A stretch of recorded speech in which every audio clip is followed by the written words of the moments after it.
Ok, pessoal, essa é a última aula para o segundo exame, aula 6. E hoje a gente vai falar sobre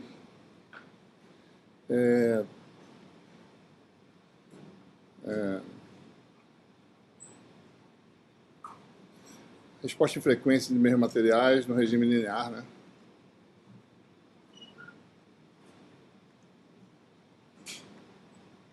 E agora a gente estudou as equações e a propagação da onda no vácuo, né? A gente não falou ainda como é que a coisa se dá em meios materiais, né?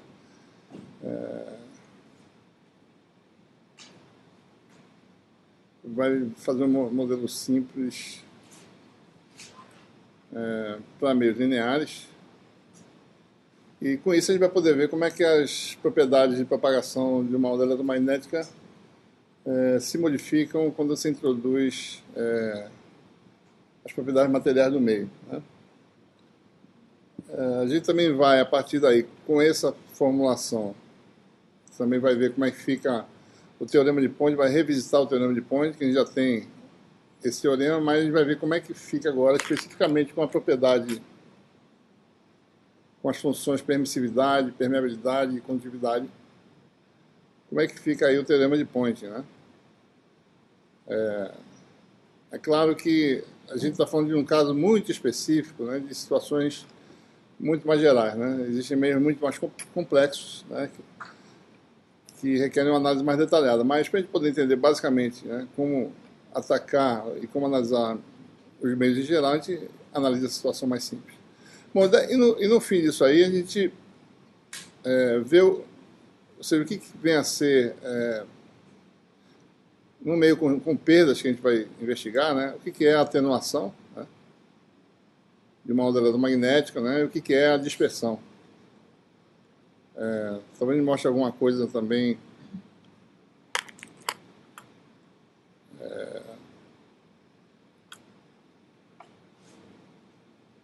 alguma animação matemática que espero que vocês, se vocês não virem aqui, vocês vão ver lá na aula de vídeo, no vídeo publicado, né? Veja bem, para a gente entender como é que um material responde, né, em cada frequência de uma onda eletromagnética, existe um modelo bem simples chamado modelo do oscilador harmônico, né,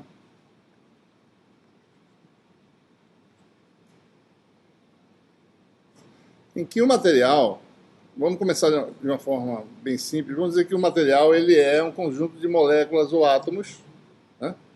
Vamos olhar só o ponto de vista elétrico, né? A análise para meios magnéticos é um pouco mais complicada, tá certo? A gente tem que analisar a relação entre campo aplicado e dipolo magnético induzido, tem que estudar essas equações de movimento para poder entender, mas fica simples, a gente, fazendo o modelamento com propriedades de respostas dos dipolos do material à aplicação do campo elétrico, dá para a gente entender mais ou menos o que acontece em geral, certo? Então, nesse modelo, você tem aí uma densidade de moléculas ou átomos. Digamos que é um sistema rarefeito, porque se o sistema for muito compacto, existem outros efeitos que teria que levar em consideração. Então, no modelo mais simples, cada constituinte de um meio material ele é um átomo ou uma molécula. E da forma mais simples possível, você tem aí cada átomo ou molécula, né? Cadê? Aqui. Ele nada mais é do que um núcleo positivo, certo? Né? Núcleo positivo. E você tem um elétron. Esse é um modelo bem simples, clássico, né? Na realidade, nós sabemos que a descrição mais rigorosa disso aí tem que ser feita usando-se a mecânica quântica, que o elétron, na realidade, é escrito uma função de onda, né? E é mais complicado. Mas esse modelo simples dá para a gente explicar, certo? Inclusive, os resultados que a gente obtém são muito parecidos com aqueles obtidos usando a teoria mais rigorosa. Certo? A gente só quer saber mais ou menos como é que é a resposta dos mesmos materiais. Cada átomo ou molécula vai ser representado por um núcleo, tá certo? Esse núcleo tem um elétron. Então, o que acontece? Você aplica um campo elétrico, digamos que o campo elétrico está apontando nessa direção, isso é a posição, o deslocamento do elétron em relação ao núcleo, e o objetivo é saber de que forma o campo elétrico, se ele varia no tempo, ele causa flutuações na posição do elétron, certo? Por que eu quero saber isso? Porque eu quero saber o dipolo induzido, né? Então, lembre-se na teoria eletromagnética, no curso lá no Eletromag 1, certo? Que se você sabe o momento de dipolo de uma distribuição de carga, você obtém quem? A polarização, que é a densidade de polos, né? Se você tem N dipolos por unidade de volume, né?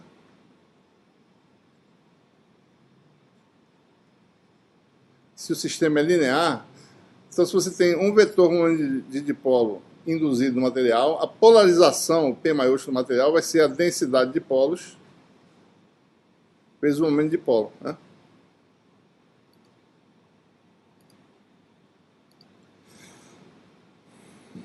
Certo?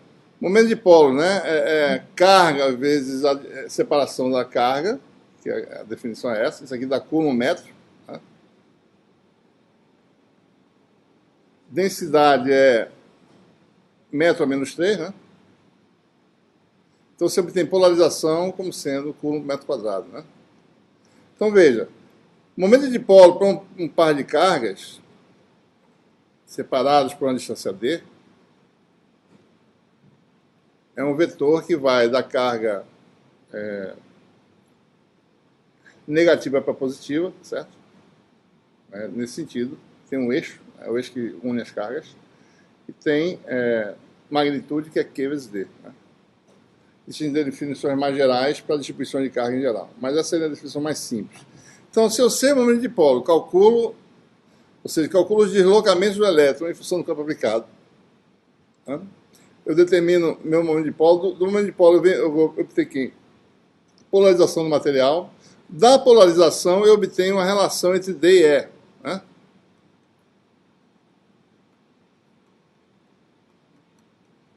Certo? Se P é a função do campo elétrico, eu vou obter essencialmente uma função D de E. E como o sistema é linear, isso aqui vai me dar uma constante de proporcionalidade para cada frequência. A gente vai mostrar isso. Né? Uma vez que eu expresso P em função de E, certo? Então, isso aqui é uma função de E. E essa função de E é uma função linear. E essa constante de linearidade é a permissividade do meio. Né? Então, no meio linear, homogêneo isotrópico, isso aqui é um parâmetro escalar, né? Mas ele pode ter um valor diferente para cada frequência. Né? Então, no regime fasorial, como eu vou demonstrar agora, eu posso fazer isso. A gente chega nessa conclusão. Eu quero mostrar para vocês o seguinte, que a receita de bolo é, primeiro, calcula o deslocamento do elétron, depois calcula momento de dipolo, depois calcula polarização, depois obtém a relação, né, dessa relação constitutiva, você obtém a permissividade do meio. Essa é a regra, é assim que se faz em qualquer sistema. Você quer saber como o sistema responde, você vai determinar. Se eu estivesse falando de propriedades magnéticas, eu tinha que ver, bom, qual é o dipolo magnético induzido, né, em relação ao campo magnético aplicado. Do dipolo magnético, eu chegaria na magnetização e da relação constitutiva na permeabilidade do material. Certo? Então, para determinar de que forma, né, para um campo E que varia no tempo, tá certo? Lembre-se que a gente está falando no regime do tempo. E é uma função das coordenadas e do tempo. Observe que esse átomo ele é muito pequeno em relação à escala de variação do campo elétrico. Né? Então, quais são as forças que atuam sobre esse elétron aqui? Uma outra hipótese também que eu gostaria de falar é que o núcleo, né, em geral, é muito mais pesado do que o elétron. Né? Ele também vai oscilar na aplicação do campo elétrico, mas o efeito que ele vai produzir, certo, vai estar numa região espectral diferente da região espectral que o elétron vai produzir efeitos. Certo? Por exemplo, vamos falar em linguagem bem prática, certo? Se o elétron manifesta efeitos na região espectral do ultravioleta, o que o núcleo faz é manifestar um efeito lá na infravermelho, que é bem longe, certo? Certo? A gente vai falar um pouco mais sobre espectro depois, né?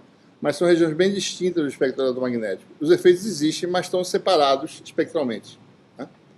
Então, o que a gente quer, como a gente quer só analisar o modelo de sistema, a gente quer saber o momento de dipolo induzido devido ao movimento do elétron. Você pode admitir que o núcleo está fixo, né, na origem do sistema, certo? Quais são as forças que atuam sobre o elétron? Né? Você tem aí, primeiro, uma força que o núcleo exerce sobre o elétron, né? Força elétrica mesmo. Certo? Pode-se mostrar que para pequenos deslocamentos do elétron em torno do núcleo, essa força é proporcional, né, ao deslocamento. X é o vetor de deslocamento. Isso aqui é um vetor, certo? Observe que isso aqui é uma função redonda, né? Função do tempo, né? Esse vetor aqui também é a função do tempo, tá certo? Então, X aqui é um deslocamento. Se deslocar alguma coisa, você tem uma força, que seria uma força restauradora, né? Tipo força elástica, né? F igual a menos kx. Né? E você sabe que da teoria da mecânica, né, que governa o movimento de corpos sujeitos a forças elásticas, essa constante K pode sempre ser expressa dessa forma, m ômega zero ao quadrado, ômega zero sendo a frequência natural de oscilação do sistema. Né? A gente vai ver que de fato essa frequência, ela de fato existe, ela tem significado. Certo? Então a primeira força que atua sobre ela é uma força que puxa ele para o centro, né? Força elétrica, atração elétrica, linear. Né? Existe uma segunda força que a gente já falou dela no capítulo 4 do curso de Eletromag 1. Ou seja, quando você tem elétrons livres, por exemplo, certo? Eles sofrem efeito de colisão. Né? E essa força de colisional que nós introduzimos, ela é proporcional à velocidade, é uma força viscosa, força de atrito, né? Fricção. Então é uma força que se opõe ao movimento. Então é uma força fenomenologicamente falando, ela é uma força proporcional à primeira derivada no tempo da coordenada, que é a velocidade. E aqui aparece um parâmetro, tá certo, que tem dimensão de frequência, ou seja, inverso do tau C, onde tau C é aquele tempo de colisão que a gente comentou no capítulo 4. É o tempo entre colisões né, é o tempo que de repente o átomo está oscilando, de repente sofre uma colisão, ele muda a fase, talvez, certo? De oscilação, né, devido a essa colisão. Então, a cada tal C isso ocorre. Então, isso provoca perda, né, no sistema. Então, isso é modelado de forma fenomenológica como sendo uma força de atrito viscoso, certo? Que se opõe ao movimento. Então, essa é a segunda força. Né? Se o sistema não tivesse perdas, gama igual a zero, certo? Então, não existia. O tempo de colisão é infinito, digamos assim, certo? E a terceira força que atuaria nesse nosso modelo sobre o elétron seria a força elétrica.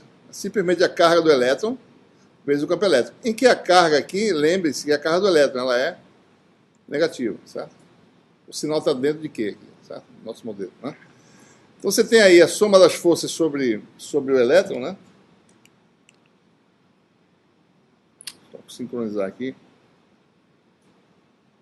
Né? Você tem a soma das forças, certo? Pela segunda lei de Newton, né? Isso aqui é a massa, né? Vezes a derivada segunda do deslocamento com relação ao tempo, certo? E se a gente joga essas três expressões, né? A gente já obtém essa equação diferencial, certo? De segunda ordem, né? Derivada segunda, tá certo? Um parâmetro de derivada primeira e assim por diante, né? Observe as dimensões, né? 1 sobre tempo ao quadrado, 1 sobre tempo vezes 1 sobre tempo, 1 sobre tempo ao quadrado, ômega zero ao quadrado, 1 sobre tempo ao quadrado. Isso aqui tem dimensão de força sobre massa, certo? Que dá aceleração. Né? Bom, a gente pode observar essa equação, tá certo? Vamos agora admitir que o campo esteja aplicado numa direção, né? Vamos dizer que o campo está aplicado, vamos dizer que seja na direção X, tá certo? Nosso campo né?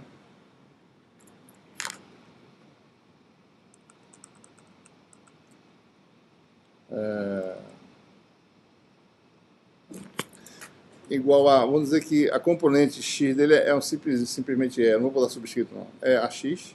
Né? O vetor posição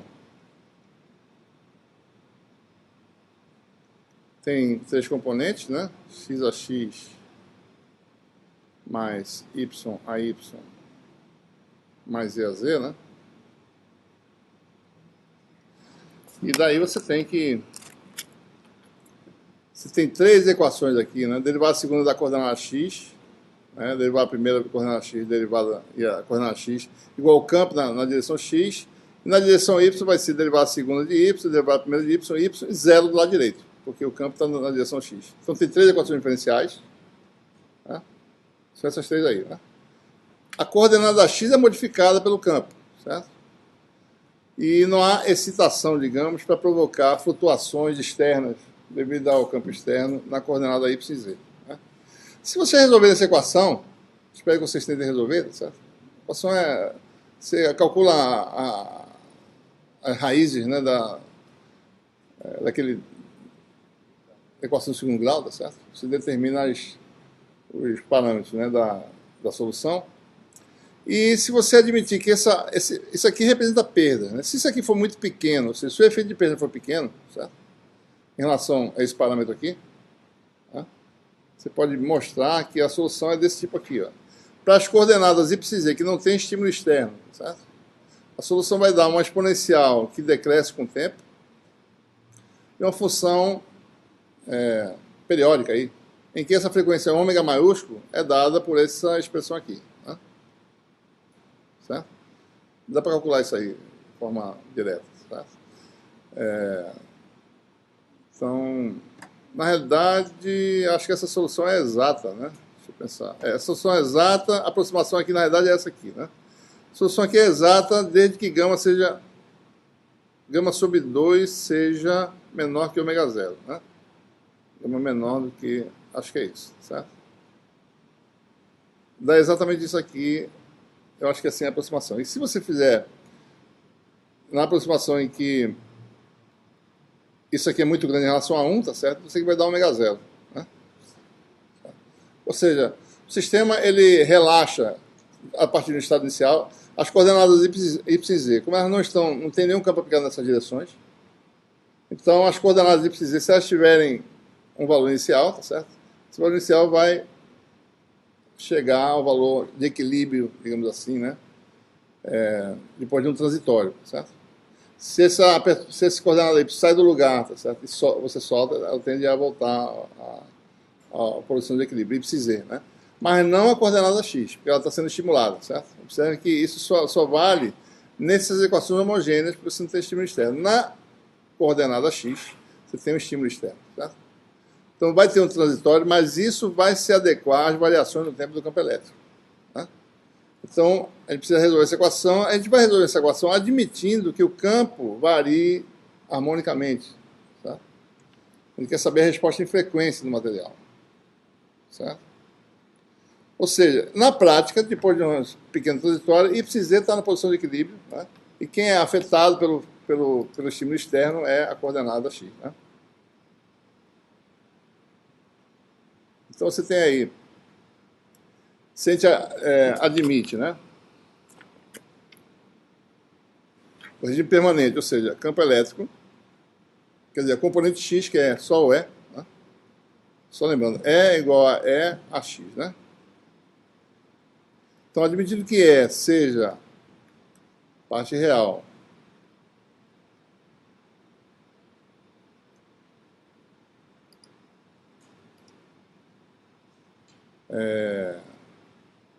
do fasor, né? E a coordenada x do vetor posição, que é aquela que está sendo afetada pelo campo elétrico, né? Meio arredondada aqui, tá certo? É a parte real de uma coordenada mais reta. A diferença é muito sutil no texto, tá certo? Então é bom observar lá. Então se a gente faz isso, né, nós sabemos que derivada no tempo vira quem? Mesma coisa que fazer o quê? J ômega. Derivada segunda, isso ao quadrado, tá? Menos ômega 2. Né? Então a gente obtém uma relação entre os fasores x e E. Né?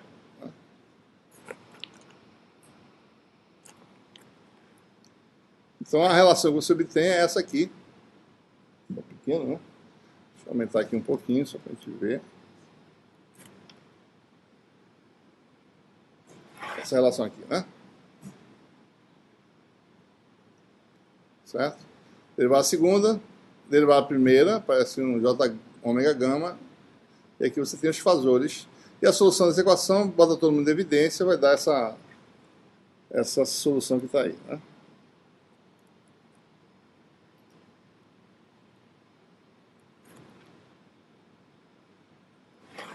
Então, observe que aparece um fator aqui, né? O fasor x, tá certo? É dado por esse coeficiente, você proporcional ao campo elétrico, né? Por essa razão Q sobre M, de carga e massa do elétron. Aparece um fator aqui, que é a diferença da frequência do campo. Isso aqui é a frequência natural de oscilação. Né? E aparece aqui o termo que representa a perda no sistema. Se a perda não existir, esse gama aqui vai para zero, certo?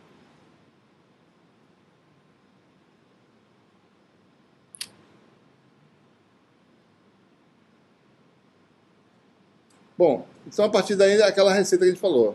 Dado x, próxima coisa é fazer o quê? Obter momento de polo, certo? Pzinho. Fasor, né? Ou seja, fasor que dele eu obtenho o momento de polo físico, né? A parte real de P exponencial J ômega T. Do momento de polo eu obtenho a polarização. E daqui eu obtenho a relação entre D e o campo elétrico, D de E.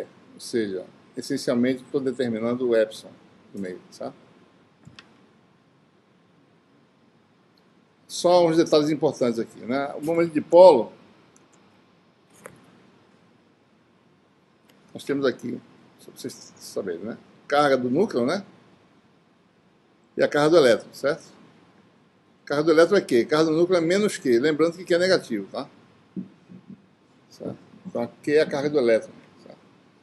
Então o momento de polo é a carga do núcleo, certo? Que é menos Q, essa posição que é menos a posição x do elétron, né? Se isso aqui é x, isso aqui é menos x. Então, o momento de polo que induzido só tem uma componente x, porque y e z no regime permanente são nulos, estão na posição de equilíbrio. Então, P induzido por um campo na direção x é um P na direção x também. Então, isso aqui é dado por Qx. Né? E, por sua vez, a polarização é a densidade de polos vezes... Estamos falando de fasores agora, tá certo? Tudo no regime fasorial, né? Densidade de polos, Qx. Né? Como eu obtive x em função de E, né? Então eu tenho diretamente P em função de E. Certo? Só fazer essas continhas aí, álgebra direta. Você obtém essa função muito parecida com a função original, né? Uma função de ômega, certo? Vezes E. Daí você tem a permissividade elétrica, né? D igual a ε0E mais P. Se você joga P aqui dentro, você tem a função de E, certo? Você tem a permissividade. Né? Que vai ser 1 mais esse fator aqui, menos de uma constante, ou seja, a permissividade relativa. Né? Esse 1 aparece de onde? Aparece daqui, né? Certo? Mais esse fator, que é o mesmo fator, aquela função de frequência que tem um comportamento aí. Certo? Aqui nós definimos essa nova frequência, né?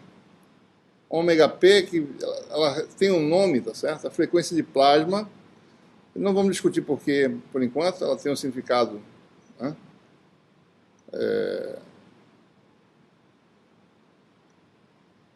Importante, mas para a nossa discussão não é muito importante agora a conceituação disso aí.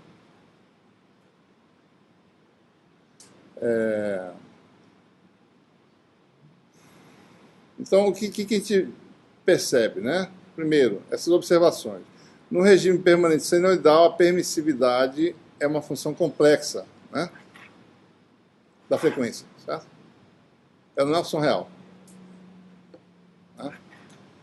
Por exemplo, na condição ômega igual a ômega zero, é o que a gente chama de ressonância. Certo? O que acontece? Esse denominador aqui, ele se transforma, né? Isso aqui vai para zero. Né? Isso aqui, na realidade, deixa eu voltar mais para cá. Né? Na ressonância, vamos analisar a relação entre a polarização e o campo elétrico. Certo? Na ressonância, aqui vai embora. Né? Então, você fica com J, sobe, fica um número imaginário puro. Tá certo? A relação entre P e E é um número imaginário puro. Certo? Então, P é menos J vezes E. Ou seja, se E é uma função cosseno, P é uma função seno. Tá? Né? Se você tem um defasamento de π sobre 2 entre as funções temporais das duas grandezas. Tá?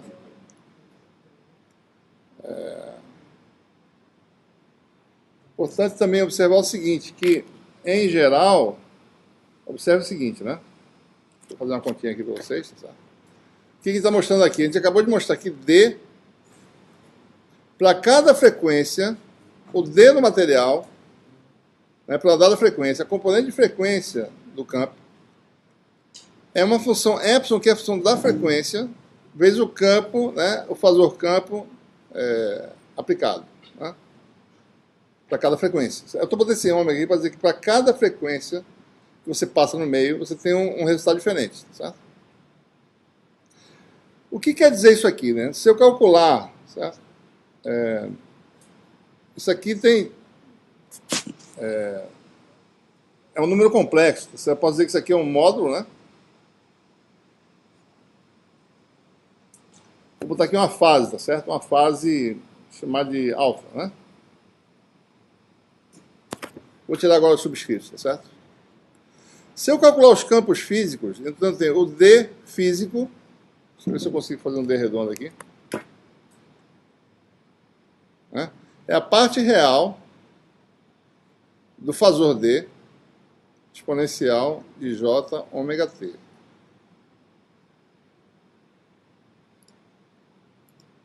Certo? Então vamos jogar lá. Então quem vai ser o campo, o vetor D físico? Né? Suponha que essa é a função cosseno de ômega T, por exemplo. Né? Ou seja, vamos colocar aqui. Isso aqui vai ser a parte real, módulo de E, aliás, de epsilon, né?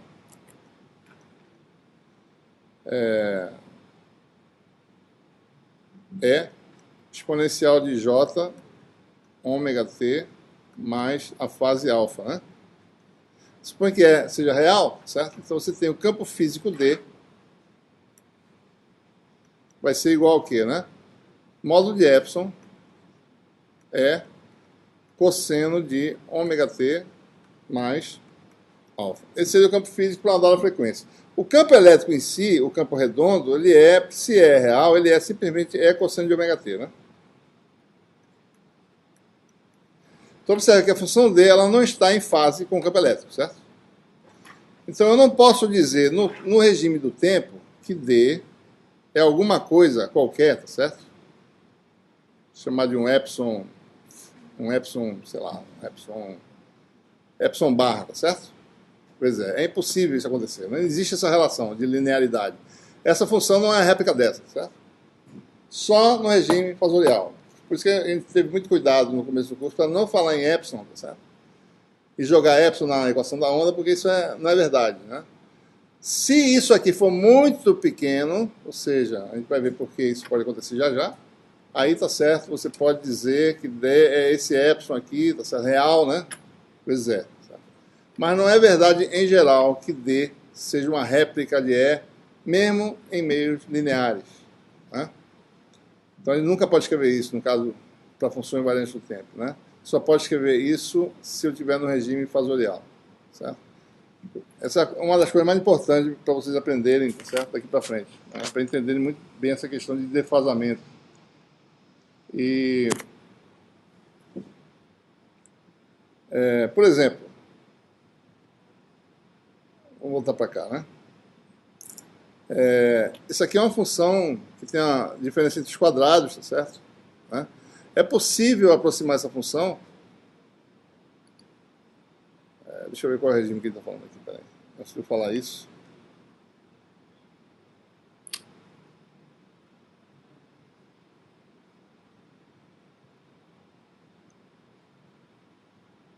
A ressonância, né?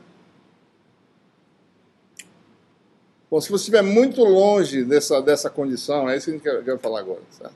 Longe dessa. Essa aqui é a função que a gente está analisando, né? A função permissividade. Né? Permissividade relativa, né? Eu analisei agora há pouco na ressonância o que acontece, né? Agora, se eu estiver muito longe da ressonância, ou seja, em geral, gama é pequeno, né? Em relação à frequência natural, a gama é um pequeno efeito. Então, isso pode não acontecer também. Eu estou tentando analisar algumas situações típicas, né? Em que a gente pode tirar alguma conclusão, certo? Mas pode ter situações em que isso não seja verdade também, tá? A gente está tentando entender um pouco essa função aí.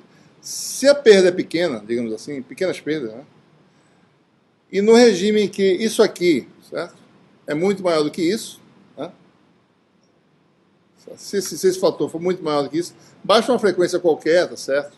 Da ordem metade de ômega zero, ou 2 vezes maior, que essa diferença vai ser muito maior do que esse produto aqui. Então eu posso desprezar as perdas, então é isso que quer dizer, tá certo? Então desprezando as perdas, isso aqui vai embora, né? E você tem uma função real, tá certo? Observe que epsilon relativo se torna uma função real, certo? Permissividade relativa é um fator 1 mais ômega p ao quadrado sobre ômega zero ao quadrado menos ômega ao quadrado, né? Então observe que esse número aqui pode ser tanto positivo quanto negativo, se você estiver acima da ressonância ou abaixo.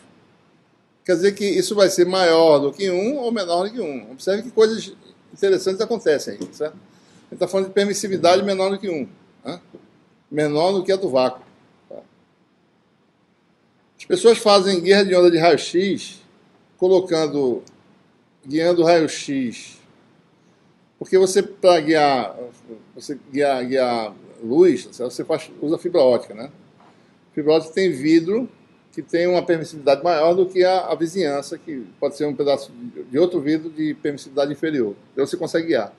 Para raio-x é o contrário, você bota vácuo no meio, tá certo? E cerca com material. Ou seja, o vácuo tem essa refração maior do que o material em torno do vácuo, porque você está falando da frequência de raio-x em que essa condição ômega é muito maior do que ômega zero. Então isso aqui é menor do que 1. Certo? Então isso é feito de fato para você conduzir raio-x. Vácuos cercado por vidro, né? Ao contrário. Certo? Então, guias de onda de raio-x. Né? Então observe que. Mas a ênfase aqui é o seguinte: quando você está longe da ressonância, se o efeito das perdas é pequeno, então epsilon se torna real, ou seja, não existe mais aquele defasamento que ele falou anteriormente. Quer dizer que defasamento é consequência de quê? Ele só existe porque tem o gama diferente de zero, porque tem perdas. Se não tivesse perdas, se eu desprezar a perda no sistema, aquela relação D é proporcional a E, mesmo no regime temporal, pode ser usada, certo? Sem problema nenhum. Né? Certo? Existe um outro regime interessante também, que eu gostaria de falar aqui, que é o regime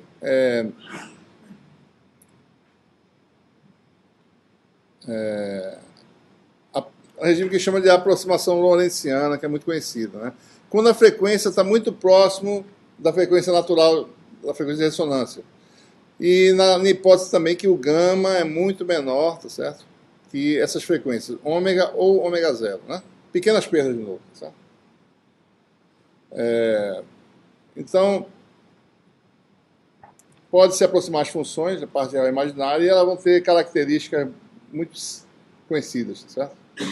Você fica com essas expressões mais simples, que lembre-se que antes aqui tinha... Eu estou passando um pouco rápido porque essas deduções, a gente quer fazer uma descrição mais qualitativa aqui, tá certo? Então a gente tem essas formulações, mas o mais importante nesse estágio de compreensão desse fenômeno é mais importante compreender mais ou menos as propriedades do que realmente entrar nessas deduções. Certo? Vocês fazem isso depois com calma, mas entender isso aí. Então observe que antes você tinha quadrado, né? Ômega zero ao quadrado menos ômega ao quadrado. Com essa aproximação você tinha esse fator aqui ao quadrado. Né? E essas funções são funções, ou seja, a parte real, ela tem um termo aqui que varia com ômega e um termo quadrático embaixo, na diferença de frequências.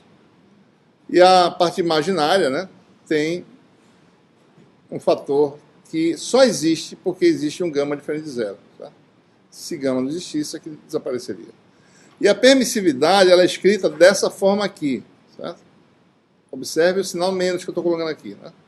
Então essa vai ser sempre a forma de usar, representar a nossa permissividade elétrica. Uma parte real e uma parte imaginária que para meios passivos esse parâmetro é positivo, de forma que a parte imaginária seja negativa. Certo? Então esse epsilon do Arlinha, se vocês examinarem essa expressão, vão ver que isso aqui é epsilon', né? Isso aqui é epsilon do Arlinha, certo? Esse número é totalmente positivo. Né? Todos esses parâmetros são positivos. Certo? Então, observem, essa função epsilon' é uma função do tipo 1 mais x sobre 1 mais x2, se vocês observarem, né? Onde x é a variação de frequência em torno da frequência de ressonância. Né? E a função epsilon das linhas é a função proporcional à função 1 sobre 1 mais x2. Né? Essa função aqui tem um máximo em x igual a zero, certo? Quando a frequência é igual à frequência de ressonância. Quando esse termo vai para zero, certo? Né? E esse outro termo aqui, ele vai para zero em cima da ressonância. Né? Observe que para frequências inferiores à frequência de ressonância, esse termo é positivo, então a permissividade é maior do que 1, que é o caso normal. E para ômega maior do que ômega zero, esse termo torna-se negativo e esse fator diminui o total, menor do que 1. Né? Então a gente pode mostrar o gráfico para vocês.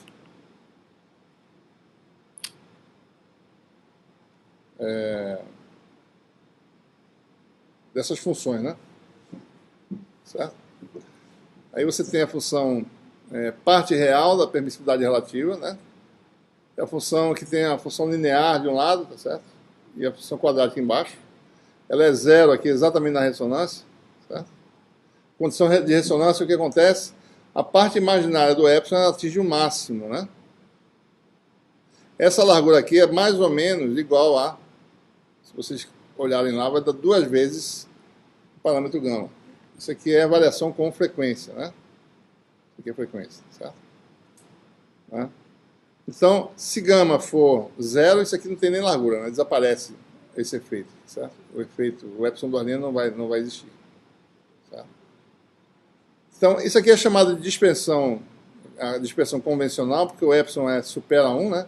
Isso aqui é quando o epsilon é menor que 1, chama-se dispersão anômala, são termos utilizados.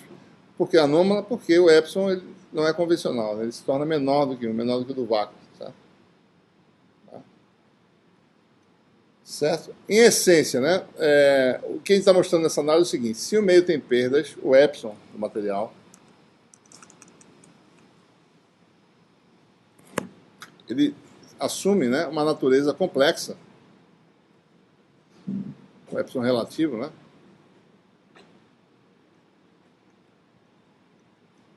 com uma parte imaginária que é isso aqui como um todo negativo. Então esse epsilon do Arlinha que a gente vai usar no nosso curso vai ser sempre positivo, de forma que a parte imaginária seja negativa. Em algumas situações, a gente pode inverter o sinal disso aqui artificialmente e, ao invés de produzir a situação passiva, você transforma o meio no meio ativo. Ele pode amplificar a radiação, certo? Vai analisar isso daqui a pouco. Então, observe, né? Da mesma forma que eu fiz essa análise para a resposta basicamente de elétrica, a resposta magnética vai ter natureza semelhante. Vão ocorrer ressonâncias, tá certo? E a permeabilidade relativa do material, né, vai ter uma parte real e uma parte imaginária. E a gente confirma ainda mais que essas partes imaginárias são partes que dão a perda no material. Bom, e no caso mais geral, né? Isso aqui é uma ressonância. No caso geral, os materiais têm várias ressonâncias, né? Se você for olhar o espectro de material, você vai ter essas... Se você observar e medir a permissividade complexa, a parte real e imaginária, você vai observar sempre a parte que dá a parte real, né? Tem essas características, né? O epsilon aumenta antes da ressonância, depois fica inferior depois da ressonância, mas vem a próxima ressonância que tende a aumentar isso aqui, tá certo? Então, de novo, acontece isso, né? E à medida que a frequência aumenta, ou seja, você vai da região do infravermelho em direção ao ultravioleta, você vai vendo essa ressonância. Né? Cada material tem as suas características de absorção. E o que determina, por exemplo, a cor das coisas são essas localizações dessas ressonâncias. Né? Se o material passa a luz ou não passa a luz, se ele reflete ou não reflete, isso depende desse espectro aí. E outra coisa, associada a esses efeitos ocorrem aonde? Né? Nas regiões de mais alta absorção do material. Né? Então você tem, à medida que a frequência aumenta, você tem a parte imaginária da permissividade adquirindo esses forte absorção nessas regiões aqui. Né? Certo? Então é mais ou menos assim que seria a resposta de um material, tanto da parte da permissividade quanto da permeabilidade, certo? Bom, quais são as implicações disso no balanço de energia?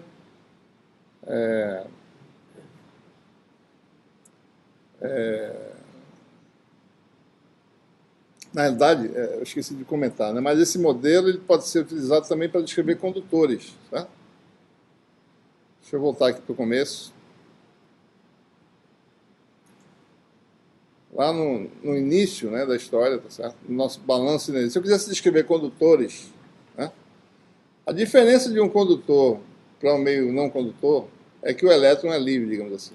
No semicondutor você tem elétrons e lacunas, né? Se eu quisesse usar essas equações para descrever um material condutor, o que eu faria aqui? Eu tiraria o termo que tem a força restauradora. Certo? Tiraria esse termo aqui. Ó. Certo? Essa foi a equação que nós utilizamos no capítulo 4 para descrever as propriedades de transporte de meios condutores. Né? Lá a gente obteve a velocidade média dos portadores e a partir da velocidade média a densidade corrente e obteve a condutividade do material usando esse modelo. Tá? Então, se a gente quer descrever com o mesmo modelo meios condutores, só tirar a força restauradora do sistema. Tá? Então, se a gente quiser olhar e saber, bom, como é que eu descrevo a condutividade do material? Né? A gente falou em permissividade, como é que eu falo sobre condutividade? Né?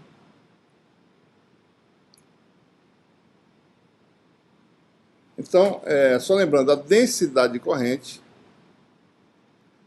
é a densidade de cargas que estão em movimento vezes a velocidade média, né, dos portadores. Certo? No nosso caso, a densidade de elétrons livres seria a densidade de elétrons vezes a carga de cada elétron. Né? E a velocidade seria a taxa de variação da coordenada do elétron no tempo. Então, se eu determinar daquela minha equação de movimento esse parâmetro, eu essencialmente estou em função do campo elétrico, eu estou determinando a densidade de corrente e aí a condutividade. Né? Então, o mesmo modelo pode ser usado para as duas coisas. Né? Então, essencialmente, determina a velocidade, né, e o fasor velocidade. A densidade de corrente tem associado a ela um fasor, e essa é uma relação já conhecida, né, a relação entre densidade de corrente e velocidade dos portadores. Né? Densidade de carga está aqui. Certo? Né? Velocidade derivada primeiro, no regime temporal, derivada primeiro da posição.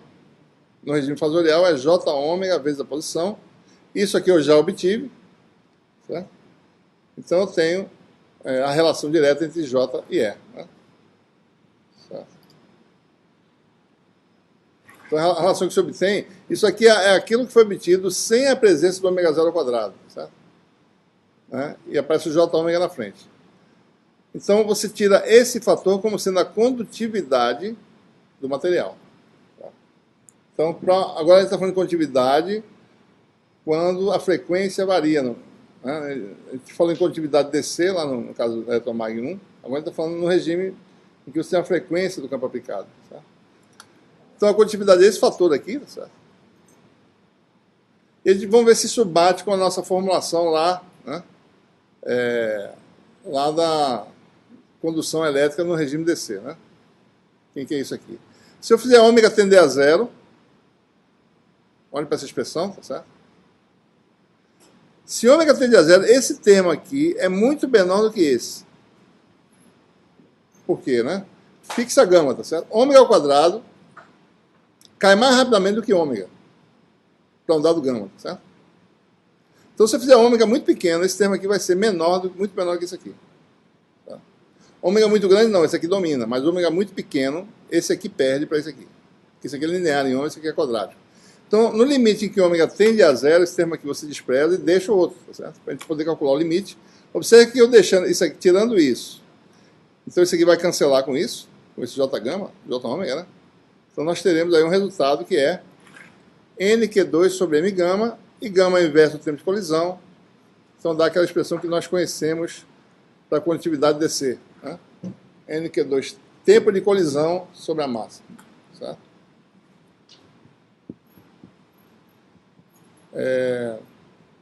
Essa é uma forma de calcular a condutividade. A outra é calcular a partir da permissividade, né? Eu vou fazer ômega igual a zero na minha função permissividade, certo?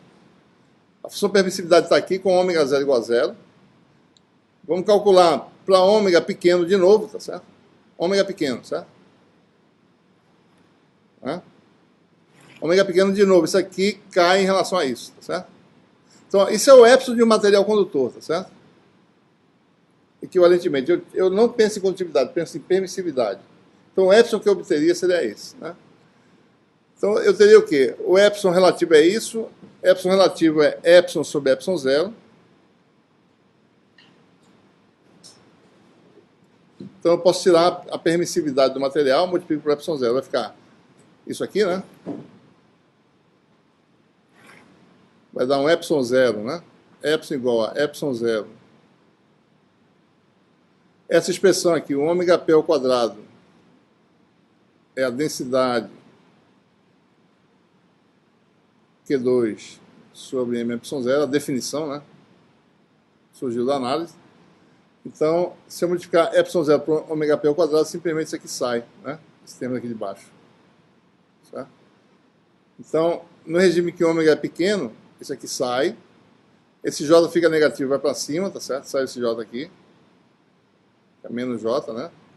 E isso aqui, vezes epsilon zero, vai dar NQ2 sobre M. Então, você vai ter isso aqui. Deixa eu aumentar aqui.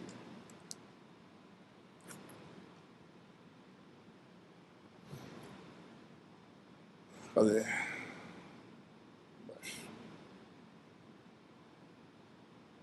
Né? Isso aqui é NQ2 sobre M. Esse fator aqui, certo? Né? Então dá isso aqui. Esse J eu botei para baixo, não ficou mais aqui. Né? E botei um J ômega aqui embaixo. E o gama é 1 sobre tal C. Então isso aqui é o quê? É a condutividade DC. Né? Que a gente acabou de identificar. NQ2 tal C sobre M, expressão clássica. Então, a permissividade, se o material tem condutividade sigma, pode ser escrita dessa forma. Certo?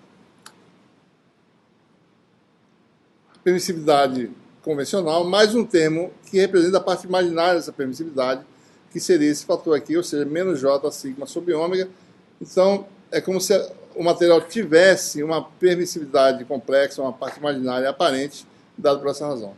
Então, essas duas formas você vê um meio, tá certo? Você pode jogar as propriedades de elétrons livres diretamente de permissividade ou analisar separadamente. Né? Se você quiser analisar na permissividade, você pega a condutividade, divide por ômega e diz que isso é a parte imaginária da permissividade do material. Você precisa falar em condutividade nas equações de Maxwell. Você fala numa parte imaginária da permissividade, certo? Muito bem.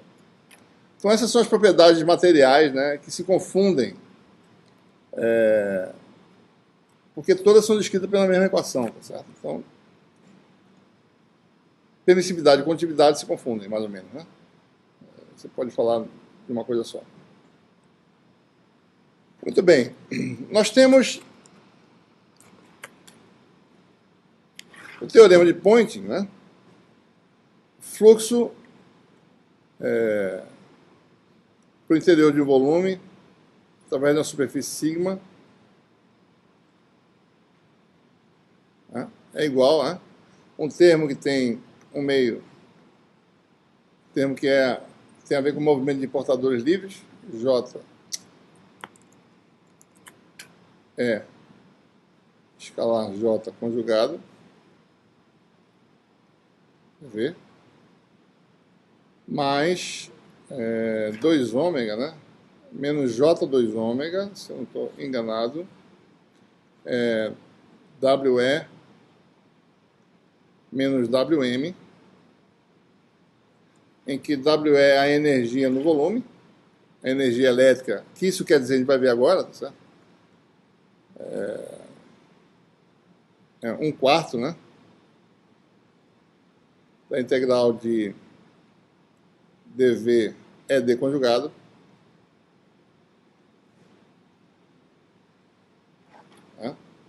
e energia magnética, semelhantemente, é 1/4 de BH conjugado, né?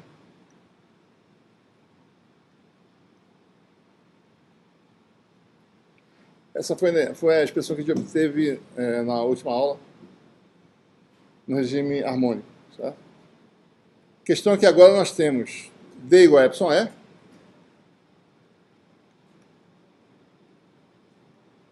né, em meios lineares, está falando de meios lineares, né? E B igual a μh, né? Em que epsilon e μ são números complexos agora. Certo? Então a gente tem que analisar cada situação para poder entender o que significa a energia, esse balanço de energia. Primeiro, suponha que o meio seja não condutor, né, e sem perdas, ou seja, epsilon e μ são reais. Né? Deixa eu aumentar aqui. Vamos analisar esse caso aqui. Né? Então, nesse caso, J é 0, né? Certo? D conjugado, que é o que aparece no balanço de energia, é epsilon conjugado, que é igual a epsilon, né? É conjugado.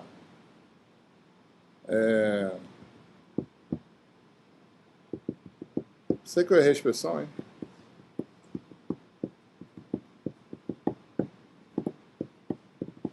Vamos ver aqui a expressão.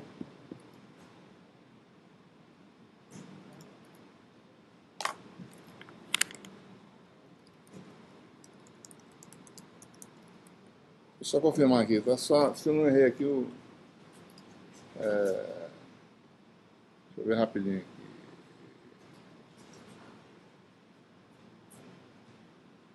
Cadê o endpoint? Está aqui atrás. Vamos lá para cá. Vou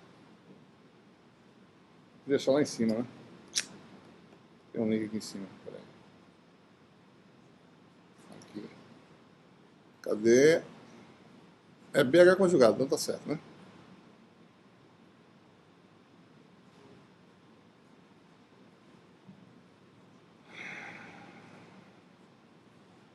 É D conjugado e BH conjugado, né? Eu estava fazendo correto, então. Não, tá certo. H conjugado está aqui, né?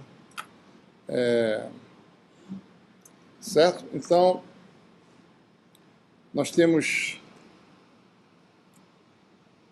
corretamente, né? B igual a μh, né? μ é real, então isso aqui vai dar μh. D igual a epsilon é conjugado, né? Então vai ficar módulo de ao quadrado, módulo de h ao quadrado, certo? Então observem que essas energias são ambas o quê? Números reais, né? Porque epsilon e μ são números reais, na nossa hipótese, certo? Não existe o termo de condutividade, o primeiro termo dá zero, então a parte real, olhando aqui o turning point, né? Rápido, certo? Vou escrever ele aqui, né? A parte real, que seria isso aqui dá um número real, isso aqui é um imaginário puro, então a parte real disso aqui vai dar o quê? Zero, né? Então, conclusão, no meio sem perdas,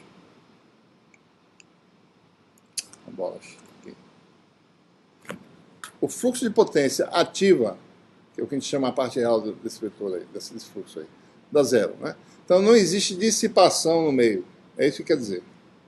Então, epsilon ser real, μ ser real e não ter condutividade quer dizer que não há dissipação. Né? Fica bem claro isso aí. O sistema só tem energia armazenada, né? E a natureza vai ser capacitiva se isso for maior do que isso, ou seja, mais energia elétrica do que magnética. Então, a parte imaginária é negativa da potência que flui, a potência reativa é negativa, né? Se o sistema for capacitível, e a potência reativa é positiva se o sistema for indutivo, for mais de natureza magnética. Né? O segundo caso que a gente pode analisar é um meio que satisfaça a lei de Ohm. Né? Ou seja, eu estou atribuindo a condutividade por sigma, ou seja, vamos admitir que epsilon seja real e μ seja real. Então, o meio é um meio condutor convencional, mas não tem perda de elétrons. Tá? A gente atribuiu a questão de transporte de cargas livres para a condutividade. Então, epsilon e μ são reais Sigma é real também, é uma condutividade naquele regime de baixas frequências, por exemplo. Né? A gente acabou de falar que a condutividade varia com a frequência. Né? No regime de baixa frequência, a condutividade praticamente não depende, não é um número complexo, é um número real. Né? Então, J conjugado, sigma é conjugado, né? Mais uma vez, D conjugado, epsilon é um número real, né? E, não sei porque isso aqui está aqui, né? H conjugado é B sobre mim, né? B conjugado sobre mim. É melhor colocar assim, certo? Isso aqui, bota aqui, ó. Então, se a gente calcular, né? O balanço de energia, né? Como é que está? Né? Você tem sigma conjugado, né? E conjugado, dá um número módulo ao quadrado, né? E esses números são, de novo, números reais, certo? Então, ou seja, isso aqui é um número real, isso aqui é imaginário puro e a parte real disso dá zero, né? Então, a parte real desse termo aqui vai dar agora só essa parte que é a dissipação de energia devido à condução elétrica, né? Então, os portadores de carga se colidem com a rede, aquece e transforma essa energia em calor. Né? Então, no regime permanente, essa energia eletromagnética é dissipada em forma de calor. Bom, uma outra situação é, suponha que você tem um meio que está fazendo a lei de Ohm e também você tem perdas dielétricas e magnéticas, né? Certo? Ou seja,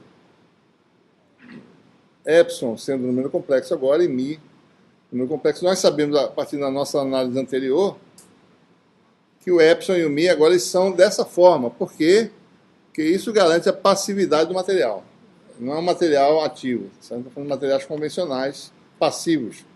Então, eles sempre vão ter esses parâmetros aqui positivos, de forma que a parte imaginária do epsilon é negativa e também, no caso da permeabilidade magnética.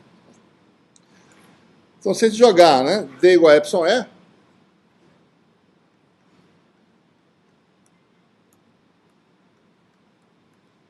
observe que vai ter um termo que é real, né? O epsilon linha E, e um termo que é imaginário puro, que é o epsilon 2 linha E vezes J, né?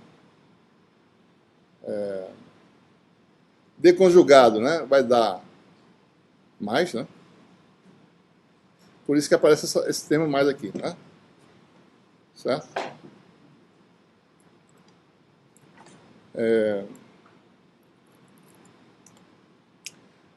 No outro caso, você tem, vou fazer aqui, B igual a milinha, né? Menos J, meio duas linhas, H. Só que quem é conjugado é H, né? Então isso aqui permanece desse jeito com esse sinal. Então você aparece, a WM vai ser 1 milinha menos J, meio duas linhas, módulo de H ao quadrado. Né? Se você rearranja as coisas, separa a parte real de imaginária, né? Aí está agora o balanço, né? Um termo real bem claro aqui, tá certo? A parte real vai ter o efeito da condutividade, o efeito das perdas dielétricas e o efeito das perdas magnéticas. Observe que todos se somam, então é importante que, né, isso aqui são termos adicionais, mais perda. Não pode ser negativo isso aqui, né? Observe aquela nossa interpretação anterior. É como se a parte imaginária do epsilon contribuísse com um aumento da condutividade de ômega epsilon das linhas. Né? Então, a perda dielétrica, ela tem uma conotação de condutividade. Se você pegar a parte imaginária do epsilon, aquela parte positiva da parte imaginária, multiplicar por ômega, é como se fosse uma condutividade efetiva a mais. Né? Então, condutividade efetiva, para todos os efeitos, é a soma da condutividade convencional com aquele efeito de perdas dielétricas. Certo? Então, a dissipação se dá por condutividade, por perda dielétrica e por perda magnética. E a potência reativa está associada com essas energias agora armazenadas de fato. E as energias armazenadas têm só a ver, né, com o epsilon linha, a parte real da permissividade. Isso aqui é 1 milinha que está faltando, certo? E com a parte real da permeabilidade. São os termos que dão energia armazenada que não é perdida. Certo? Tá claro aí? Bom, deu para entender mais ou menos, né, porque é importante saber a resposta dos bens materiais. Ele vai saber se o material vai dissipar ou não, né? Qual é a região que ele deixa passar ondas eletromagnéticas, em que região ele absorve, e assim por diante. Vamos ver agora mais ou menos as características básicas das oscilações, né, das ondas eletromagnéticas no meio linear. Vocês vão admitir que a permeabilidade, né, seja escrita dessa forma, a permeabilidade relativa vezes a permeabilidade do vácuo, permissividade do mesmo jeito, permissividade relativa e a do vácuo. Né?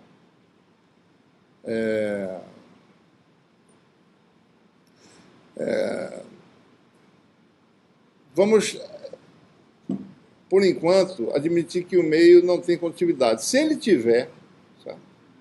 Esse efeito vai ser jogado na permissividade, como eu comentei anteriormente. Certo? Então é como se tivesse um aumento na parte imaginária lá da permissividade, devido à condutividade. Então eu posso modelar desse jeito. Posso esquecer o J e jogar a condutividade na parte imaginária do epsilon. Tá? Essa é a ideia. Como é que ficam as equações de Maxwell agora para uma onda dentro de um meio que tenha propriedades lineares de epsilon e de μ? Né? Então as equações não mudam muito, tá certo? B igual a μh, né? Divergente de D igual a zero, D igual a epsilon E, e epsilon, em princípio, meio homogêneo, né? Epsilon não depende das coordenadas, epsilon sai, divergente de E igual a zero. Né? Divergente de B igual a zero, meio linear homogêneo. Né? Se não fosse homogêneo, se o μ variasse do espaço, eu não podia tirar o μ daqui da operação. Então dá efetivamente divergente de H igual a zero. Rotacional de H tinha quem? J, que seria sigma E, mais esse termo aqui. Eu tirei o sigma, certo? Se eu quiser levar em consideração, eu vou empurrar ele na parte imaginária do epsilon depois, tá certo? Ok? Então a equação fica a corrente de deslocamento apenas, que é ômega epsilon E, J ômega epsilon E. E se a gente mexer nessas equações, a única diferença dessas equações para que nós tínhamos anteriormente é que aqui era μ0 e aqui era epsilon 0. Ou seja, a equação que a gente vai obter é a equação de Helmholtz, de novo. Né? Equações idênticas às equações que a gente obteve anteriormente. Né? Em que agora esse K ao quadrado não é mais o K0 ao quadrado. Ele passa a ser, aparece, né, o K, né, o número de onda, ele tem um número N barra vezes o número de onda no vácuo, onde N barra é chamado, deixa eu colocar aqui separadamente, é chamado de um índice de refração. Isso é uma terminologia de ótica, mas também é utilizado em outras frequências, certo? Índice de refração complexo.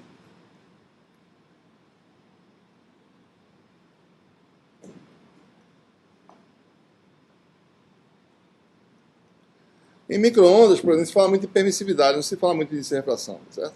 Mas é só uma definição, né? É só um fator.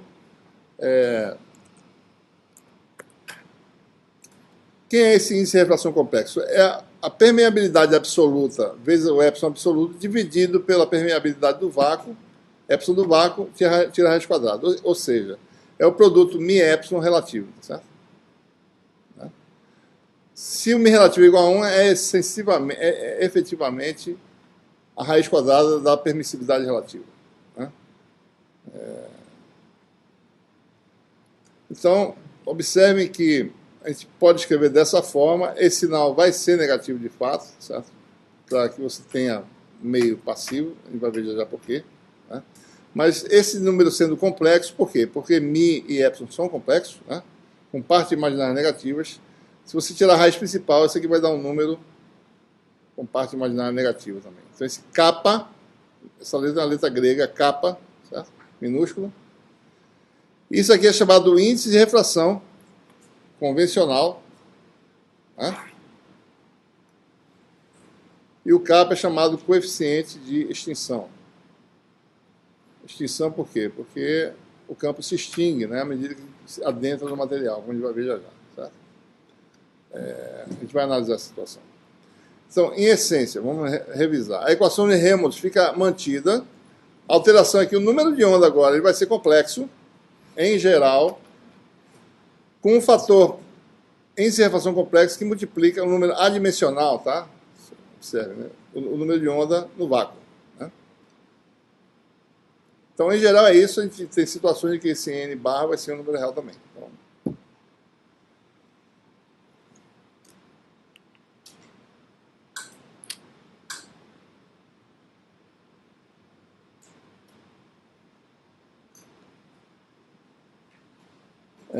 vamos analisar alguns casos específicos para poder entender as implicações de você propagar onda eletromagnética no meio material. Primeiro, propagação em meio sem perdas. Né?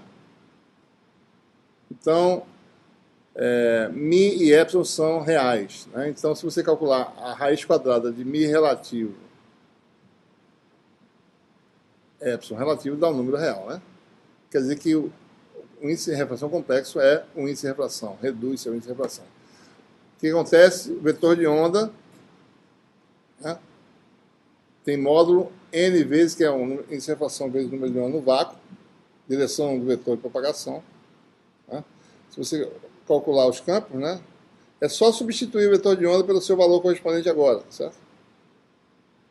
NK0 aqui aparece. E os parâmetros que a gente conhecia, né? O comprimento de onda, né?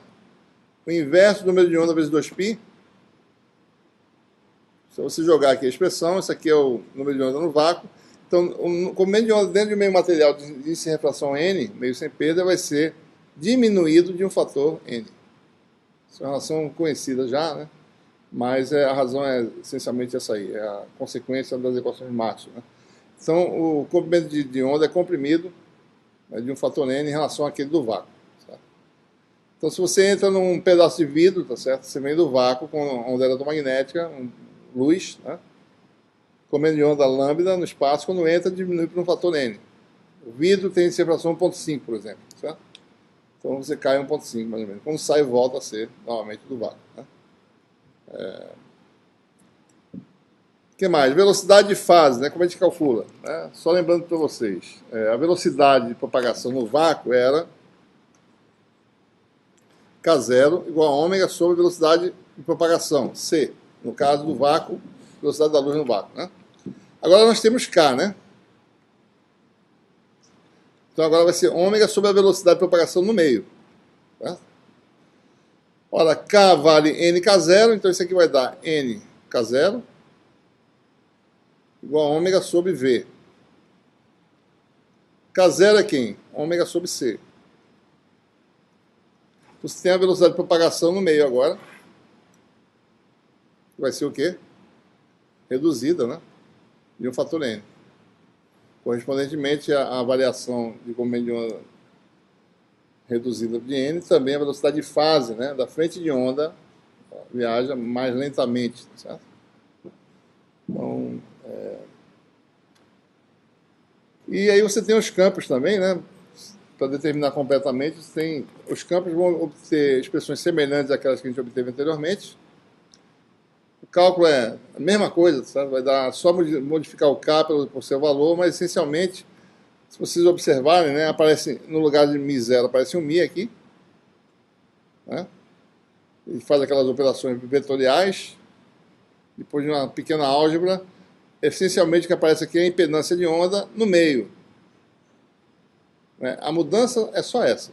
Só muda a impedância de onda. O campo magnético tem o mesmo comportamento, o comprimento de onda diminui e a impedância de onda varia. Tá certo? A impedância de onda agora no meio vai ser a razão entre a permeabilidade e a permissividade, né?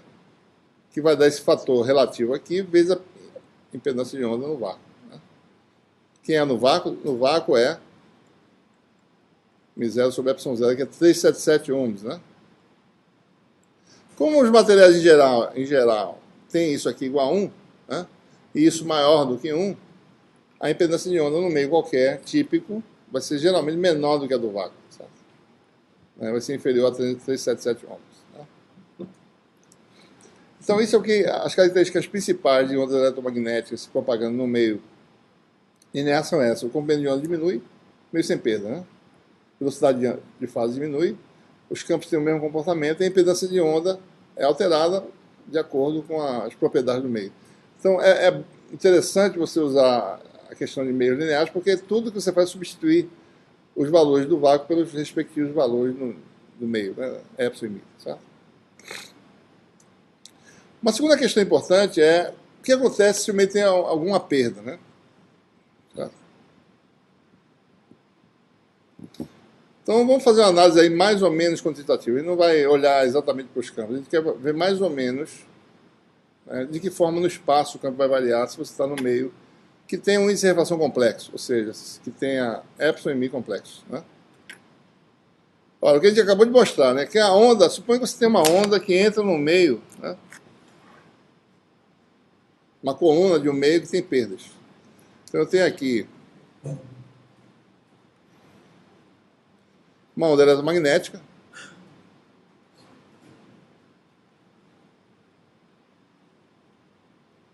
se propaga nesse meio aqui, né, nessa direção. Isso aqui tem mais ou menos aí um comprimento L, né? Digamos que o campo é um campo unidirecional, numa direção só, é zero, e a propagação se dá na direção Z, né? Ou seja, o vetor K, o vetor U é o vetor AZ, certo? Na onda, né? Então, vocês lembram, né? Tudo que a gente faz para determinar como é que a onda se propaga é pegar o K, o vetor de onda, né, o módulo dele, o K, é o vetor de onda, dizer que ele é NK0, né, onde N é um índice de refração complexo agora, porque o meio tem perdas, vezes o vetor AZ, né? Se X é o vetor posição,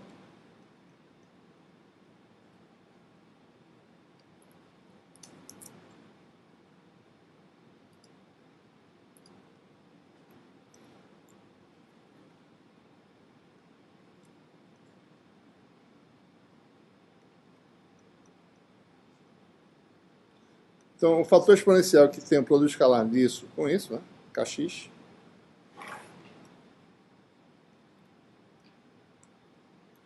vai dar índice de refração complexo, K0, AZ escalar Z dá 1, né, K0Z, né? Então a onda vai se propagar como, né? O campo elétrico só tem um componente, eu vou escrever só escalarmente mesmo, vai ser o valor inicial, né? Exponencial de menos J, N, K0Z. Tá? É assim que a onda se propaga. Lembre-se que N, né, tem parte real, né, e parte imaginária. A gente escreveu de propósito parte imaginária negativa. Com capa, né? Se eu jogar isso aqui em cima, vai dar o quê, né?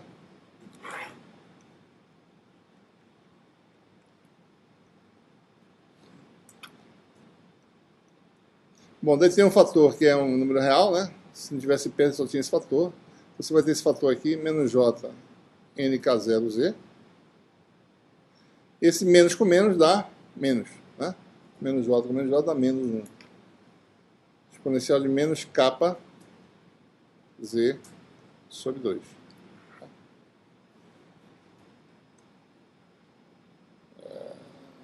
Se eu quisesse... Sobre 2, não tem sobre 2 não, né? Sobre 2 é esse aqui. Menos kappa Z, né? Tá? Então, isso aqui é o que representa... se isso não existisse, né, isso aqui é aquilo convencional que nós tínhamos antes, né? Representa a fase, né? Fase da função cosseno. Isso aqui representa o quê? Uma queda exponencial na amplitude do campo é zero. Então, isso aqui pode ser escrito assim, né? É zero,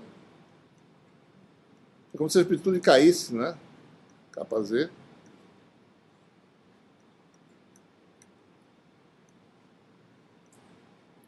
Certo?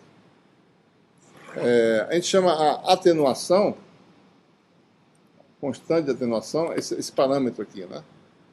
Tá faltando um K0 aqui, né, pessoal? Esqueci aqui, ó. Faltou um K0 aqui, que dá a dimensão desse... O K e o N são adimensionais, né? Então, é K0, né? Então, a constante de atenuação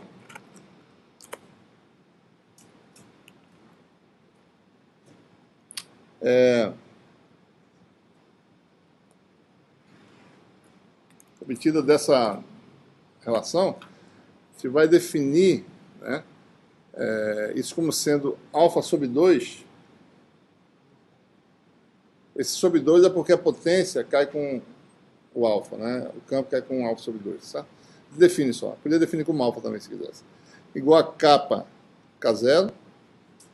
Então, você tem uma definição aí. A constante de atenuação alfa, constante de atenuação de potência, onde a potência cai de 1 sobre E, que é esse alfa aqui, a gente vai ver já já, é 2 capa K0. Tá? E a constante de propagação, beta, é uma inflação vezes o número de onda no vácuo. Tá? Seria o número de onda no meio, digamos assim, a parte real, sua propagação. Então são os parâmetros que ele identifica aí. O que acontece, né? Se você for calcular o campo, ele se comporta desse jeito, né? É zero. Devido a... Então, por isso que a gente falou no sinal negativo, né? Porque quer dizer queda e não aumento de amplitude. Então lembre-se, se eu conseguir artificialmente mudar o sinal daquele parâmetro lá, do kappa, eu vou aumentar meu campo, ou seja, eu vou amplificar o campo. E isso é possível. Tá? Então, artificialmente você pode amplificar alguma coisa. Né? Os lasers funcionam assim, você inverte a situação. Artificialmente, você dá energia de outra forma de energia, para que a energia coerente original ela aumente. Certo? Então você tem aqui alfa sobre 2E menos J beta Z, né? Se eu fosse, suponha que é zero seja real, o campo físico, como é que ele é? Parte real disso aqui, exponencial de J ômega T, né? Vai dar E0 elevado a menos alfa Z sobre 2 cosseno de beta Z menos ômega T. Certo? Quem dá a velocidade de fase é exatamente o parâmetro beta que tem de refração. Velocidade de fase é aquela velocidade C sobre N, N de refração, né? E o campo é atenuado, tá certo? Então, se você fosse olhar isso aqui, né? Pode até plotar isso aqui rápido, tá certo? Só para ver como é que é, né? Deixa eu ver se eu consigo.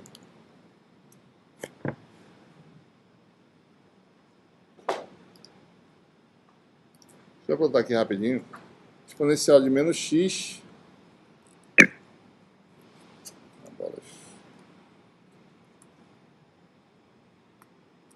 menos x, né? Cosseno de x, né? Se você quiser, certo?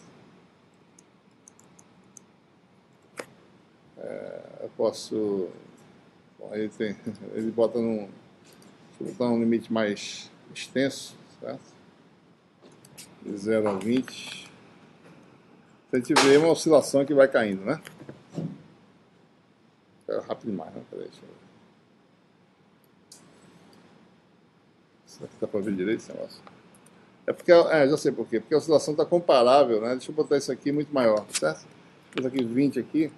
Daí a gente vê melhor, certo? Você vê a oscilação caindo, né? Deixa eu agora botar uns...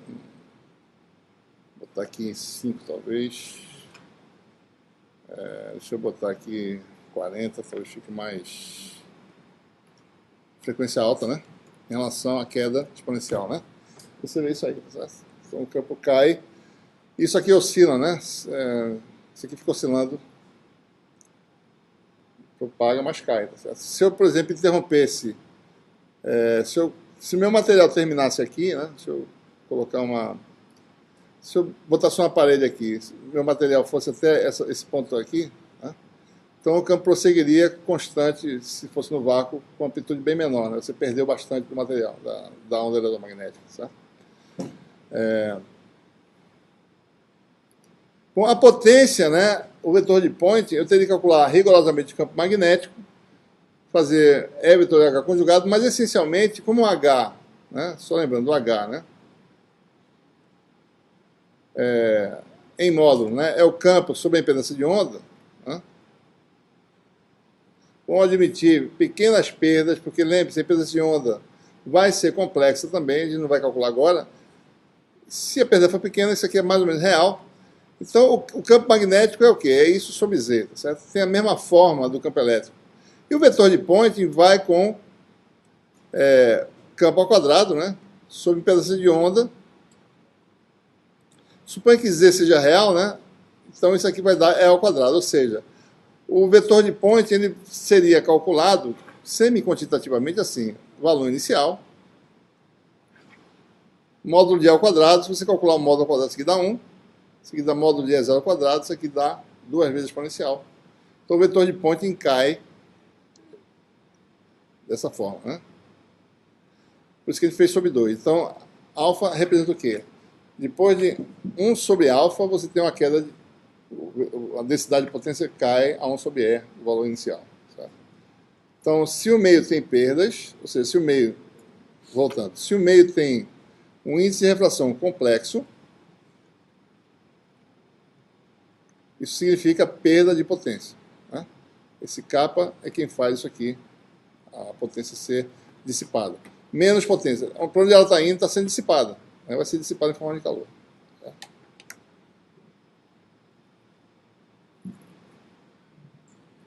Bom, a última coisa que eu queria falar para vocês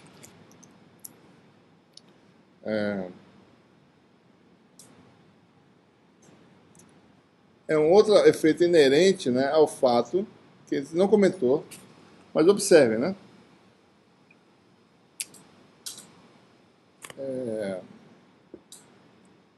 Em toda essa análise que a gente fez, né, o que ele mostrou?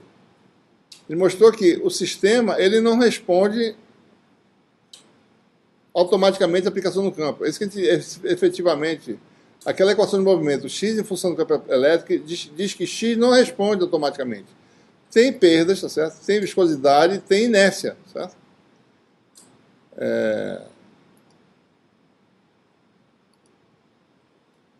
Então, o que quer dizer? Quando isso acontece, quando o sistema não responde instantaneamente à aplicação no campo, é porque o quê? O epsilon do meio é complexo. Essa é a consequência. Só aparece isso aqui, certo?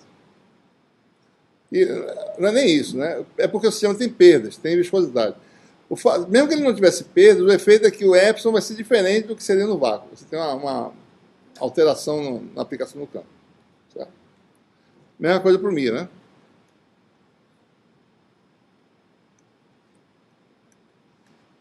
Mas tem uma segunda característica importante aqui. Mesmo que isso aqui fosse desprezível, a segunda característica é que o epsilon é a função de quem? Da frequência. Certo? O Mi também seria uma função da frequência. Né? Ou seja, o índice de refração complexo é uma função da frequência. Então, vamos agora desprezar as perdas por um momento. Né?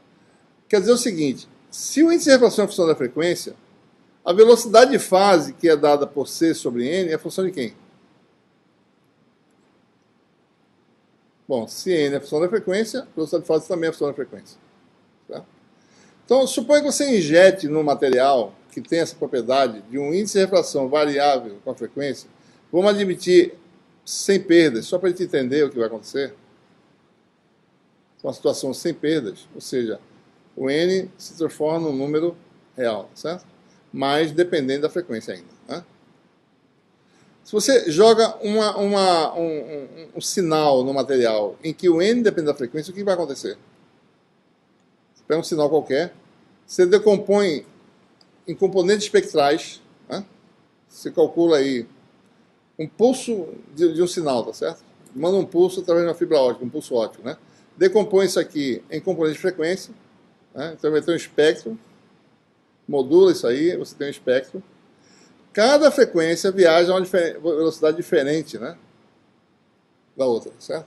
Quando você está na saída do material depois de certo comprimento, você vai recompor essas componentes espectrais e tentar reformular o seu pacote, seu pulso, certo? Como cada componente viajou numa velocidade diferente, o que vai acontecer? O sistema vai distorcer. Então, você vai dispersar o pulso. Né? Então, esse efeito é chamado de dispersão. Né? Pode ser que a dispersão seja tão violenta que você não consiga mais reconhecer o que sai do outro lado. Ele não seja mais uma réplica aproximada do pulso de entrada. Né? Certo? Então, essa que é a questão. O fato do índice de refração, mesmo sendo puramente real, depender da frequência, causa o que a gente chama de dispersão. Né?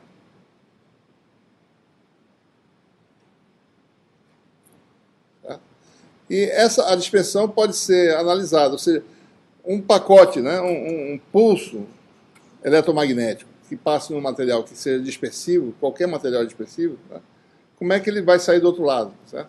Se a dispersão for pequena, dá para tirar alguma conclusão, certo? Né? Então vamos ver. No vácuo, essa é a relação que nós temos, né? Número de onda, ômega sobre C. No meio dispersivo, sem perdas, a modificação que te produz é aumentar o K0 de um fator N. Certo? E a velocidade fica essa velocidade aí.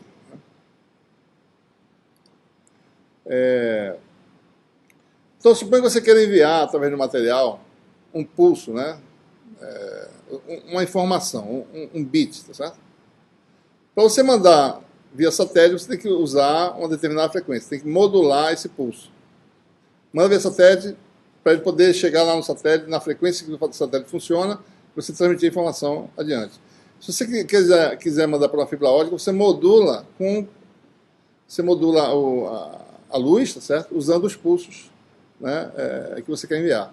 Essencialmente, o que você faz é bater, né, fazer um batimento da função que você quer mandar, função temporal que você mandar, com uma portadora. A frequência diz o tipo de tecnologia que você usa para transmitir a informação. Microondas, né, ondas de rádio, tá certo? Luz, né, e assim por diante.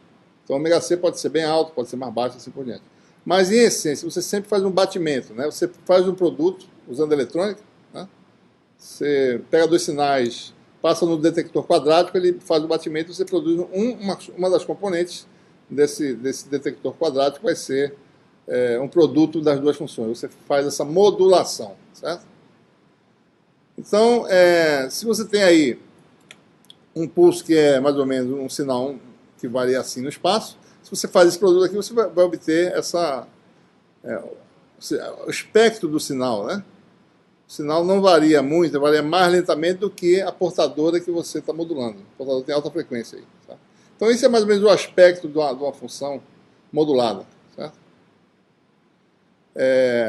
E essa função aqui, em princípio, né, ela tem uma largura, ou seja, componentes espectrais dessa função são concentradas, né, em torno da frequência central. Né, digamos, isso aqui está mais ou menos concentrado na origem, né, tem uma largura aí, delta ômega, né, a largura, o espectro da sua função. Tá? E se ômega C é a frequência da portadora, então a hipótese para a gente poder analisar bem esse problema é admitir que é o que sempre acontece. Né? O seu sinal ele tem a largura espectral muito pequena em relação à frequência da portadora. Né? Então o que a gente faz? Vai qualitativamente aqui só analisar, tá certo? Vocês, eu acredito que já fizeram curso de PECOM, né? Ou estão fazendo, ou vão fazer, certo? Ou fizeram sinais de sistemas, pelo menos, né? Estão fazendo, certo? Então, não sei se já falaram vocês já viram transformar de Fourier, né? Ou não? Já? Viram, mas cálculo 4, pronto, tudo bem. A gente vai fazer uma análise mais qualitativa, tá certo? Isso aqui, na realidade, é o seguinte, o sinal é decomposto, né? Certo? Como soma de sinais, né? Isso aqui é uma soma. Certo? Suponha que o seu sinal seja composto de vários harmônicos, né, na frequência ômega. O peso de cada harmônico é f de ômega. Então essa é a forma de você recompor o seu sinal. Você determina o espectro, determina a função f. Né? As propriedades da transformada de Fourier são conhecidas, você pode inverter isso aqui e obter o espectro sabendo a função. Certo? Então o que a gente faz? Para que serve a análise? Por que você analisa frequência a frequência a onda eletromagnética? Porque você decompõe o sinal em componentes de frequência e propaga cada componente de frequência no seu meio. E depois, quando chegar do lado de lá, você pega, junta tudinho e traz de volta, você calcula a saída e recompõe a função de saída. Certo? Então, como você sabe propagar, né, uma onda eletromagnética numa única frequência, você sabe muito bem as propriedades dessa onda, é fácil saber o que sai na saída para cada frequência. Se você souber cada frequência, você soma todo mundo e tem o sinal original. Né? Então essa é a ideia. Certo? Então essa análise aqui é mais ou menos baseada nisso. Se você, por exemplo, calcular, né, essa função S de t, que é a função modulada, né? Só botando aqui rápido, né? S de t, f de t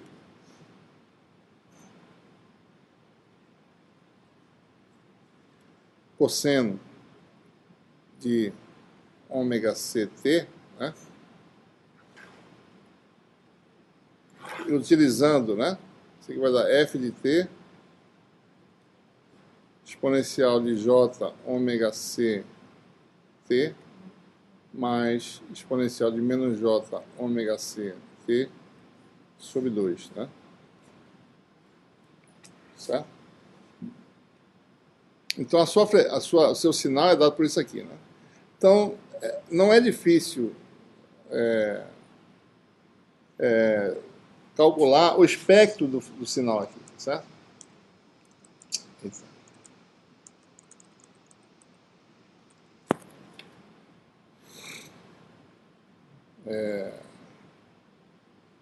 Né? Essa aqui na entrada do meio, né? O sinal tem esse aspecto aqui, certo? Se você for calcular, né? Qual é o espectro do sinal, ou seja, quem é S de ômega, né? Vai ser integral. Deixa eu botar aqui. Se eu quiser calcular o espectro, né? Cada componente de frequência do sinal S vai ser quem? A transformada inversa disso aqui, né? Vai ser integral f de t exponencial de j ômega ct. Tá meio estranho esse negócio aqui. Acho que a pilha está acabando aqui. Né? Mais exponencial de menos j ômega c t sobre 2. E a transformada vai dar o quê?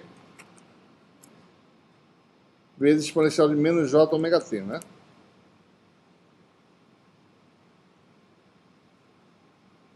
Certo? Então, se eu combinar aqui, eu vou ter integral. Eu só vou fazer essa continha aqui para a gente entender o resultado que a gente obtém. Depois vai ficar mais fácil. Você tem um meio na frente aqui, se quiser. Tem esse aqui é um dt, né? Integral no tempo, tá certo? Então, observe, eu posso combinar esses fatores, né? Você vai ter um termo que é exponencial de menos j ômega menos ômega ct,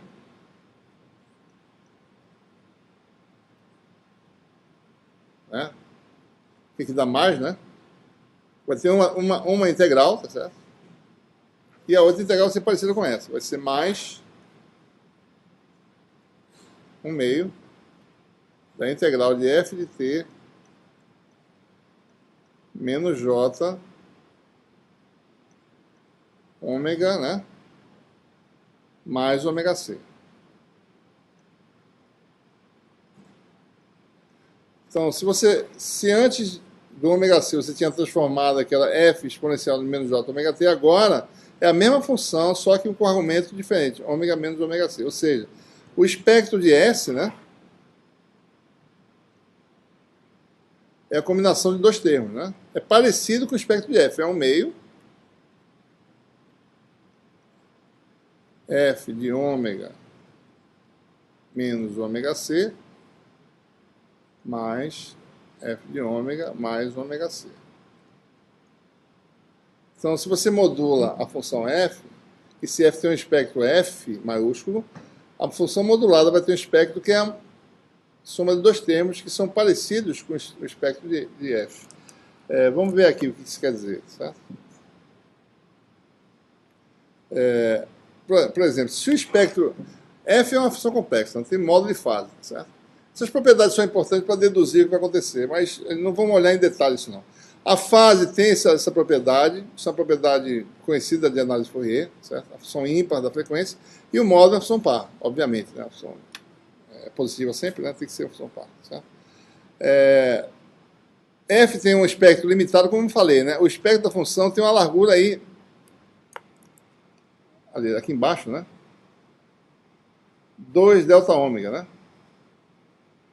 largura estreita, tá certo? Pequena quantidade de harmônicos, né?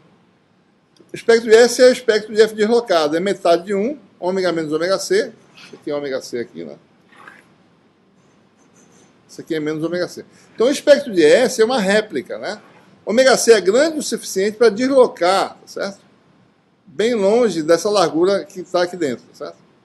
Então ômega C é muito maior que delta ômega, ou seja, o deslocamento, o espectro de S está bem deslocado, tá certo?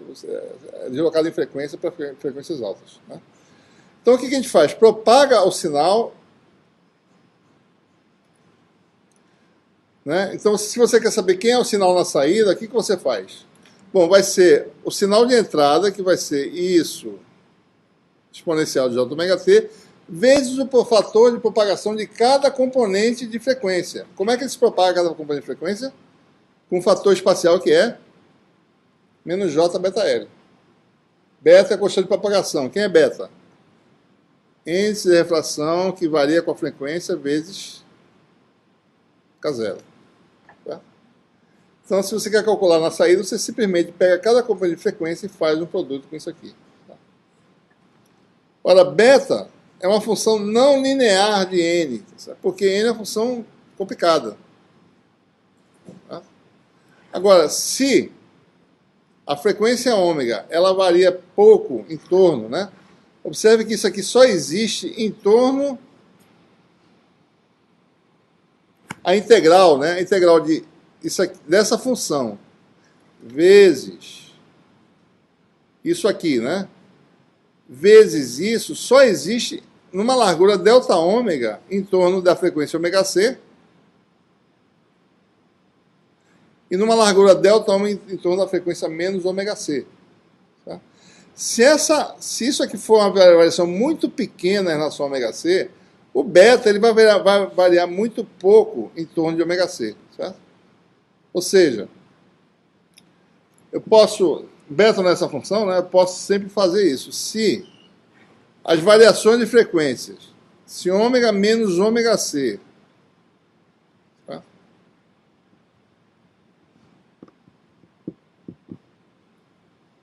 Em outras palavras, se ômega é aproximadamente ômega c, ou seja, porque isso aqui vai ser no máximo ômega c mais delta ômega sobre 2, e no mínimo ômega c menos delta ômega sobre 2, e mais um termo lá na faixa de frequências negativas. Né? Então, nessa faixa, se ômega variar muito pouco, se isso aqui for muito pequeno, então beta de ômega pode ser aproximado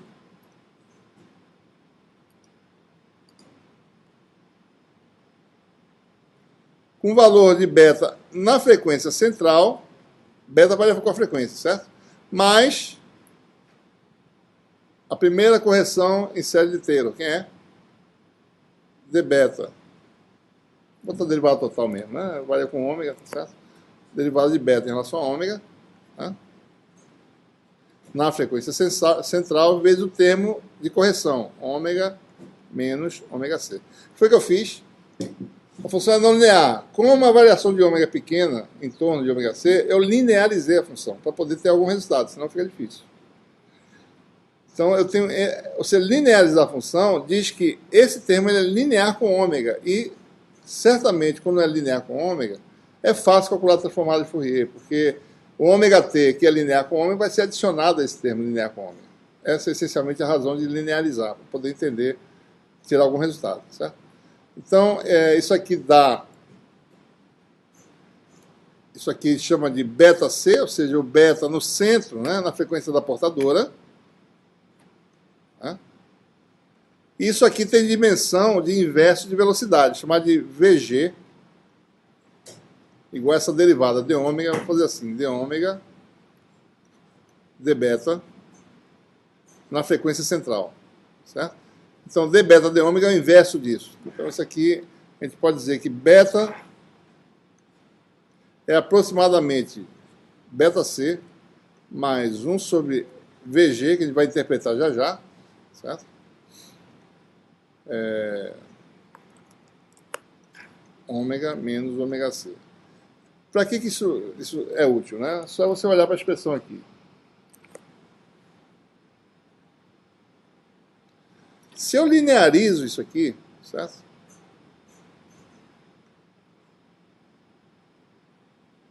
Esse termo aqui, independente da frequência, sai da integral, certo? E aparece o segundo termo, menos J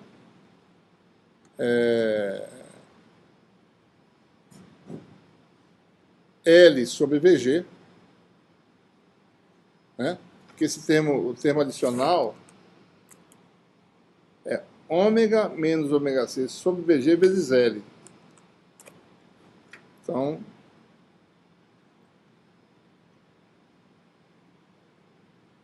observe, isso sai, exponencial disso sai da integral. Esse ômega aqui, eu recombino com esse ômega daqui, eu vou dar um deslocamento de frequência apenas, certo? Né? E esse é um termo constante que sai da integral também.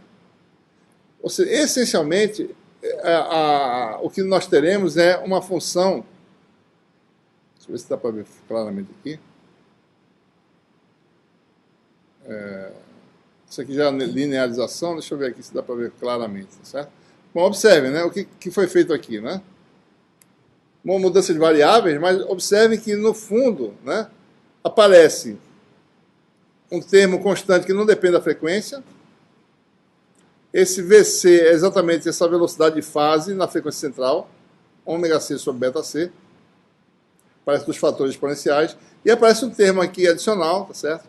Que é o argumento de ômega linha. Isso aqui é a função f calculada nesse tempo aqui, que é esse tempo que está no argumento, que é o produto da função ômega, certo? Então, como a gente sabe, mesmo sem saber que é a função f de t, a gente sabe que a transformada de f, a transformada inversa, né, é a função, é o espectro, vezes exponencial complexo, né, e aqui no tempo t, só que o tempo agora vai ser o tempo t menos L sobre PG. Né. Então, essencialmente, você tem aí o sinal na saída, a parte real disso, isso aqui vai dar, só reforçando, né, isso aqui é a função f no tempo que está aqui dentro.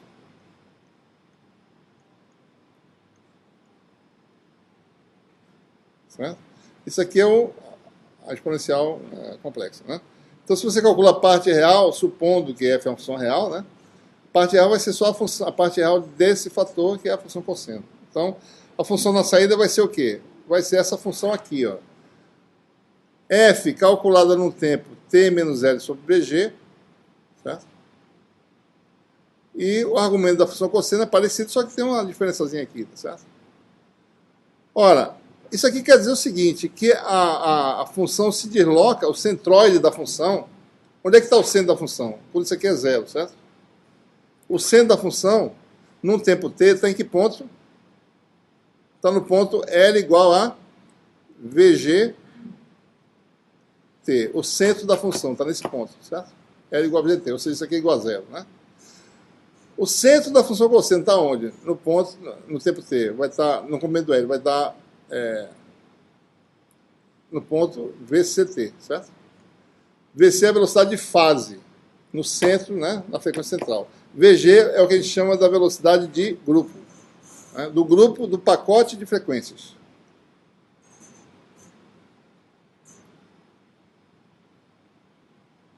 Ou seja, você vê a função se deslocando como um pacote cuja velocidade é a velocidade de grupo e a portadora se deslocando com uma velocidade totalmente diferente, que é a velocidade de fase. Certo? O que isso quer dizer? É isso aqui, né? Deixa eu mostrar para vocês aqui, mais ou menos.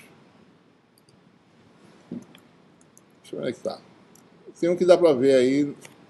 Deixa eu ver qual é. Acho que é esse aqui. Esse é azul, né? Ou seja, você vê esse tipo de coisa, certo? Você tem aí vários pacotes de ondas juntos, né? Modulados, certo? Então a portadora tem alta frequência, como vocês estão vendo aí, e o pacote tem uma largura temporal pequena, né? Uma certa largura, pedaço, né? Bits, tá certo? E quando você propaga o pacote, você vê ele se propagar como um pacote, né? Você observe que a portadora se desliza dentro do pacote, tá certo? Né? Então, apesar das velocidades serem diferentes, você identifica como uma informação, que é esse bit aqui, esse pacote, viajando com a velocidade de grupo. Né? e a fase da portadora deslizando dentro do pacote, mas que não dá nenhuma informação, que não é informação é o pacote em si. A informação física é dada pelo pacote, né? Então você vê a portadora deslizando dentro do pacote, né?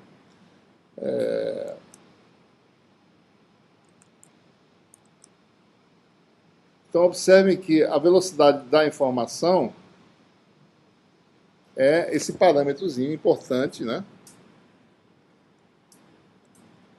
De ômega de beta. É esse parâmetro, para cada material, essa derivada pode variar com a frequência, né? É isso que determina a velocidade de transporte de informação.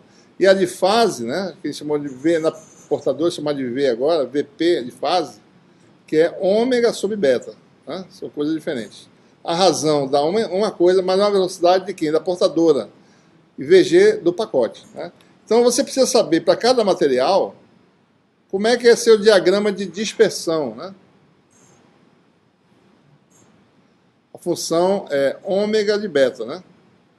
Isso aqui é um exemplo de um diagrama. Ômega com função de beta. Né? Essa razão aqui,